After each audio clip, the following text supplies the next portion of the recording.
Hi everyone and welcome back. This is my first recording for our lecture series. If you remember way back when, a few weeks ago when we had our last class where we had a lecture portion, we were talking about the Pacific Theater in World War II. And that has to do, of course, with American forces versus those of Japan. And so this is the last slide we ended off on. And if you recall, we were talking about how U.S. forces had successes at Iwo Jima and Okinawa. However, both of these battles within this island-hopping campaign in the Pacific Theater resulted in massive amounts of casualties. As you see here, the Americans lost 1/3 of the invasion forces, nearly 7,000 dead and 20,000 injured, for a total of 27,000 casualties. That's a lot of people, and this was making it to the newspapers back at home. And because of that, a lot of people were really worried about what would happen if we invaded, of course, the main Japanese islands. In response, more or less as a last-ditch effort, Japan began to mobilize the kamikazes. If you remember, those were suicide bombers, where they really kind of like a chopper. They took down as much weight as they could off of the airplanes. They only gave their fighters enough fuel to get to their target, not enough to return, and the rest of the weight was distributed through explosives. They had a powerful psychological effect.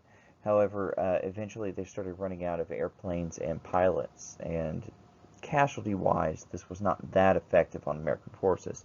By the time Okinawa fell, 12,000 American soldiers and 1,100,000 Japanese perished, along with even more than that, civilian deaths. Now this is a new slide for us. What we see here is this is one of the first atomic bombs, and this was made in a government-sponsored research program during the war called the Manhattan Project.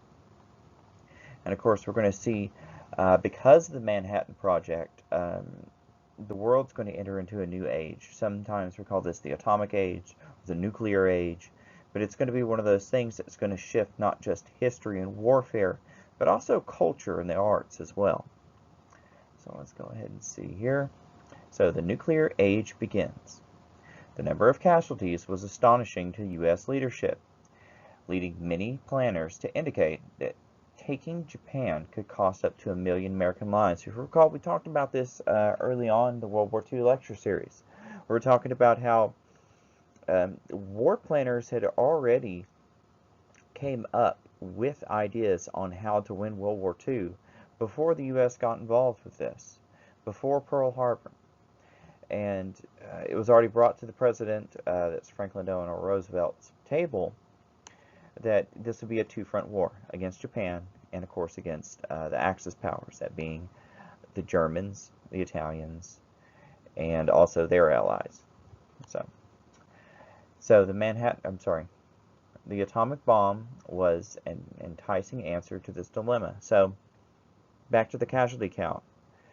Estimated 1 million American lives lost. So the workforce is already taking hits. People were waiting for the war to be over. To see that they had this super weapon at hand gave an answer out of that.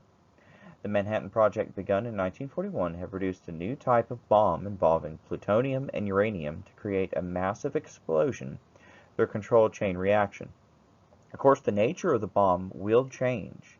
As we start talking later on in the Cold War, we're going to talk about hydrogen bombs and things of that nature.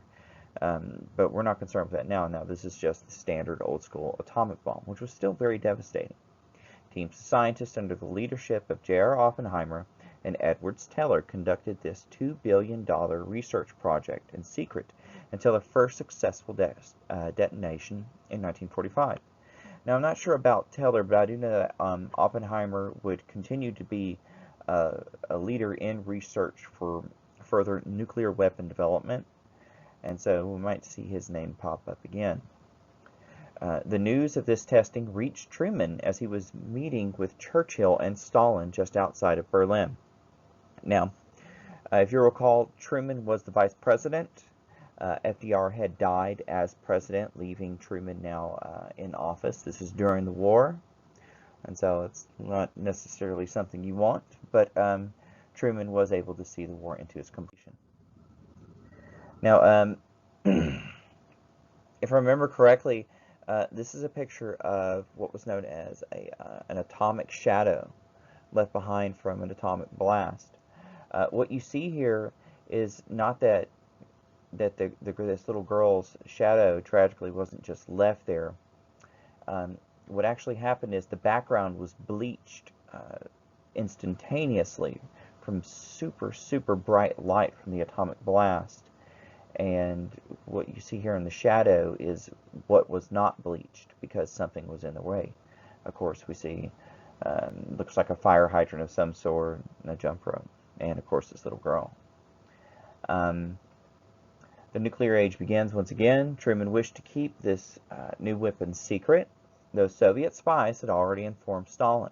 And we're going to talk more about that as well when we get to our next unit, because Soviet spies were embedded in our nuclear development for atomic weapons, and they're going to sell the secrets to the Soviets. Well, or give it, I guess is a better way to put it. So you come back and use it on Japan in order to end the war without invasion. And that was a big thing. Truman then released the Potsdam Declaration in July 1945, in which he demanded Japan's unconditional surrender. So, he did not tell them necessarily the nature of the bomb, but he did warn them of destruction. Japan pleaded with Stalin to act as a middleman and negotiate peace on an even playing field, but Truman had already convinced the Soviets to back the Americans. And if you recall, that was part of FDR's program, was to try to get the Soviets not only integrated in the West, but also to have them help us in a Japanese invasion in case we needed one. We knew it was going to be tough. However, our Navy, Marines, and Army was so successful in the Pacific theater, they managed to cut off a lot of supplies, troops, and things like that to the Japanese, so they knew things were going to get very rough. Following Japan's rejection, that's rejection for unconditional surrender, to the Potsdam Declaration, Truman ordered the use of the atomic bomb. It's the first one used in war. 19:15 a.m. on August 6, 1945, the B-29 bomber known as the Enola Gay, dropped the first bomb over Hiroshima, home to 250,000 people. Right now, this is not Hiroshima. This is actually the aftermath of the second bomb, Nagasaki, and we'll talk about that in just a second. But you can see it was quite devastating. Nearly 100,000 Japanese people died in the initial explosion. That's over Hiroshima. Another 100,000 would perish from radiation poison. Very bad. Some people had severe burns. Of course, there's just who knows how much cancer and things like that came afterwards from the radioactive material that went through several half-life periods of still dangerous material. Moving on. Again, Japan asked the Soviets to help them make peace with the Americans. Stalin responded by declaring war on Japan and invading Manchuria. So Stalin had planned on invading Japan all this time. Some historians point out that one of the reasons why Truman used the bomb so quickly was because he did not view the Soviets as favorably as FDR. FDR thought that we could bring them into the League of Nations, which is going to become NATO. He thought we could help them become more modern and more humane. Truman didn't believe that one bit. So by using the nuclear weapons, by using the atomic bomb, we could help stop the war with Japan before Soviets came in and started cutting off sections of it, like we will see that they will do in Germany.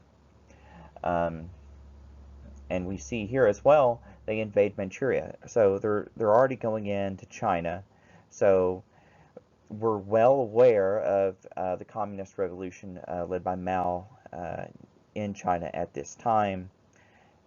And so we're trying to stop as much as we can. On August 9, 1945, the Americans launched the second and last atomic bomb used in warfare on the city of Nagasaki. This blast killed nearly 60,000 people and forced Emperor Hirohito to make the final decision and surrender. On August 14, 1945, ending World War II, by the way, you need to know that date. 1945 for sure, but August 14th wouldn't hurt either, so try to commit that to your memory, alright? Japan surrendered, while the U.S. agreed to leave the emperor in his position.